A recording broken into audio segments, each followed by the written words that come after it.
प्रेम पत्र राधा स्वामी बाग तीसरा बच्चन नंबर 26। राधा स्वामी मत वालों को अपने उद्धार की निस्बत किसी तरह का शक और संदेह मन में नहीं लाना चाहिए, क्योंकि जो कोई राधा स्वामी जाल की शरण लेकर सूरत शब्द मार्ग का अभ्यास करेगा उसका पूरा उद्धार 1, 2, 3 हद 4 जन्मों में जरूर हो जाएगा। राधा स्वामी मत में बाहर सत्संग और अंतर में अभ्यास सूरत और मन के ऊंचे देश की तरफ चढ़ाने का कराया जाता है, और भेदपुर मालिक के निज धाम का, जो कि सूरत का निज देश है, और भी रास्ते की मंजिलों का समझाया जाता है कि जिससे अभ्यासी रास्ते में कहीं न अटके और हर एक मुकाम को तय करता हुआ धुरधाम में पहुंचकर राधा स्वामी जाल का दर्शन और उनके चरणों में बासा पावे। जो कि राधा स्वामी मत के सत्संगी कुल मालिक राधा स्वामी जाल का इष्ट बांधकर और उनके चरणों की शरण दृढ़ करके उनके निज धाम में पहुंचने की आशा रखते हैं और उसको दिन दिन बढ़ाते और मजबूत करते जाते हैं, और जिस कदर जिस किसी से बन सकता है उसी माफिक रोजमर्रा अभ्यास सूरत और मन के उसी तरफ को चढ़ाने का करते हैं। इस वास्ते उनके मन में तड़प और बेकली ऊंचे देश की तरफ चलने और चढ़ने की बराबर लगी रहती है।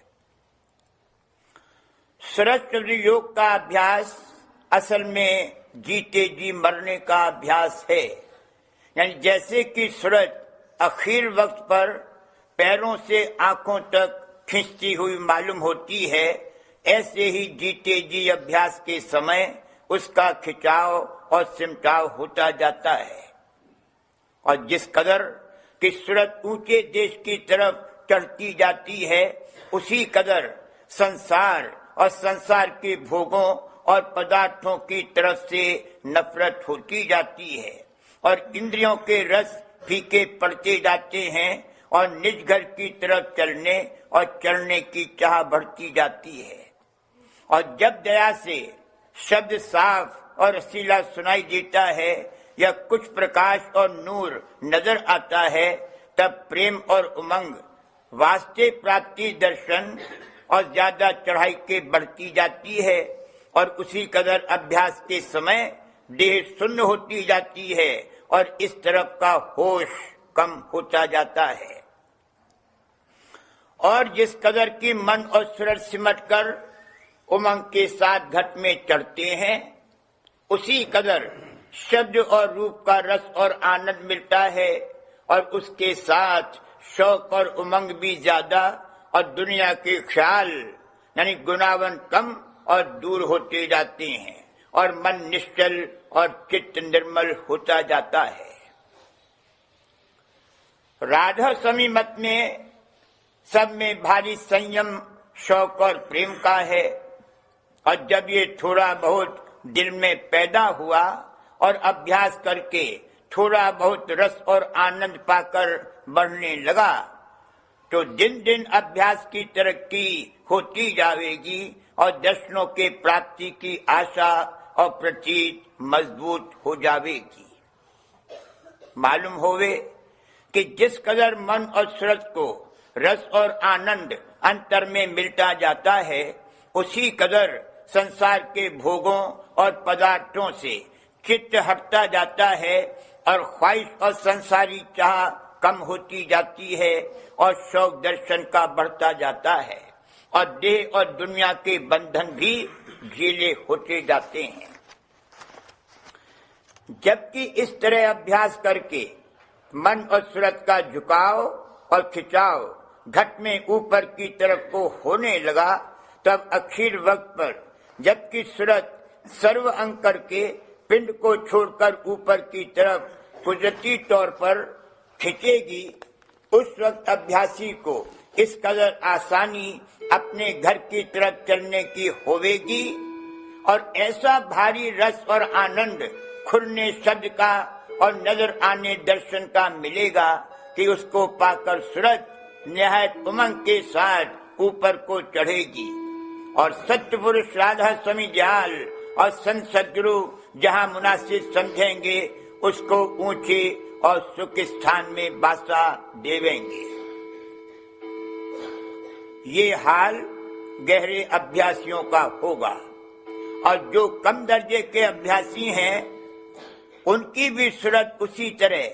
शब्द और स्वरूप की मदद पाकर ऊपर की तरफ को उमंग के साथ अखीर वक्त पर मामूल से ज्यादा चढ़ेगी और सुख स्थान में यानी सहज जल कमल और उसके ऊपर बासा पावेगी। और जो ज्यादा दर्जे के अभ्यासी हैं वे अपने दर्जे के माफिक त्रिकुटी में या 10वें द्वार में और जो अव्वल दर्जे के हैं वे सत्यलोक और राधा स्वामी पद में बासा पावेंगे। खुलासा यह कि सरस्वती योग का अभ्यासी चाहे जिस दर्जे का होवे और जिसने सच्चे मन से राधा स्वामी जाल की शरण ली है वो सहज जल कमल के नीचे नहीं ठहरेगा। वो राधा स्वामी जाल की मेहर और संत सद्गुरु की दया से इस मुकाम के ऊपर और ऊंचे से ऊंचे मुकामों में अपनी अपनी भक्ति के माफिक दर्जे पाता हुआ एक दिन धुरधाम में पहुंच जाएगा और इसी का नाम पूरा उद्धार है। हरचंद मन और माया और काल और कर्म भक्ति की तरक्की में अनेक तरह के विघ्न डालते रहते हैं, पर जिस किसी के हृदय में सच्चा शौक अपने जीव के उद्धार का दया से पैदा हो गया है वे उसका रास्ता रोक नहीं सकते, बल्कि कुछ अरसे के अभ्यास के बाद वही विघ्न अभ्यासी के मददगार हो जाते हैं और इस तौर पर राधा स्वामी जाल की दया से रास्ता सहज में तय हो जाता है। कुल मालिक राधा स्वामी जाल इस कदर अपने भक्तों पर जो सच्चे मन से शरण में आए हैं दया फरमाते हैं कि सिर्फ उन्हीं का नहीं बल्कि उनके निज कुटुंबियों का भी जिस कदर मुनासिब होता है उद्धार फरमाते हैं। यानी उनसे अपने भक्त की सेवा लेकर या उसमें प्रीत लगाकर आखिर वक्त पर उनके मन और सूरत को सहज में थोड़ा बहुत चढ़ाते हैं और 84 के चक्कर से बचाकर और फिर नरदेही में लाकर सत्संग और भजन वगैरह कराते हैं। इस तरह उनके उद्धार का रास्ता भी जारी हो जाता है। ये खास दया किसी भी वक्त में जीवों पर नहीं हुई जो कि अब कुल मालिक राधा स्वामी जाल ने संत सद्गुरु स्वरूप धारण करके जीवों पर आप फरमाई है। यानी कि जिस किसी ने सच्चे मन से उनके चरणों में थोड़ी बहुत भक्ति करी तो उसका और भी उसके निज रिश्तेदारों का बल्कि नौकरों तक का दर्जे बदर्जे उद्धार फरमाते हैं। माद्दे का खवास है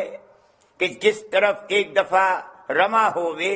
तो बार बार उसी तरफ को वक्त मुकर्ररा पर रुजू करता है। जैसे कि एक बार मुसल लिया जावे या फसद खोली जावे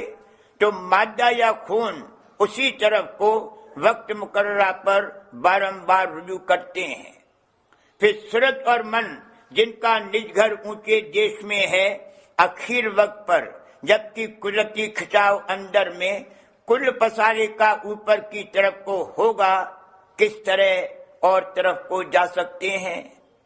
पर शर्त ये है कि मन और सूरत में चाह और आशा अपने घर में जाने और अपने मालिक से मिलने की पैदा होकर जिस कदर मुमकिन होवे जीते जी मजबूत हो जावे। और जो घर का भेद नहीं मिला और जीते जी उस रास्ते पर चलना शुरू नहीं किया और आशा और वासना देह और संसार और उसके भोगों और पदार्थों में रही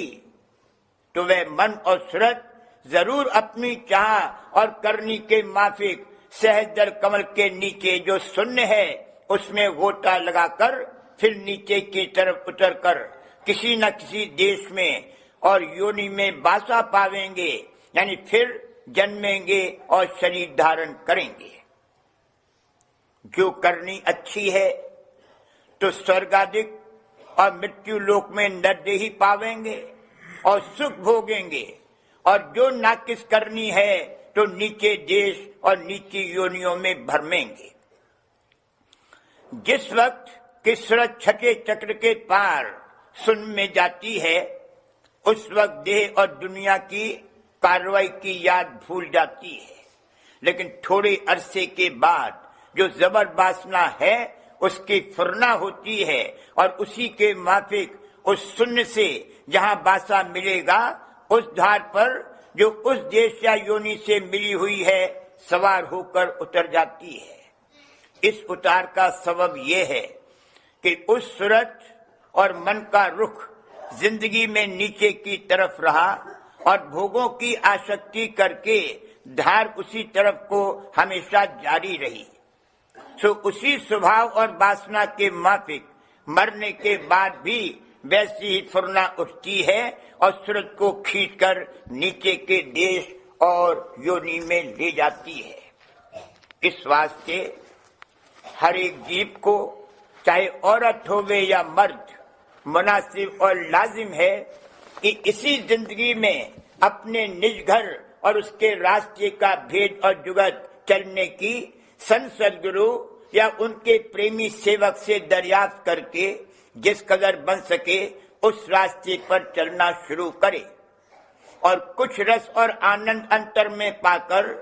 आशा और चाह अपने निज घर में पहुंचने और अपने सच्चे पिता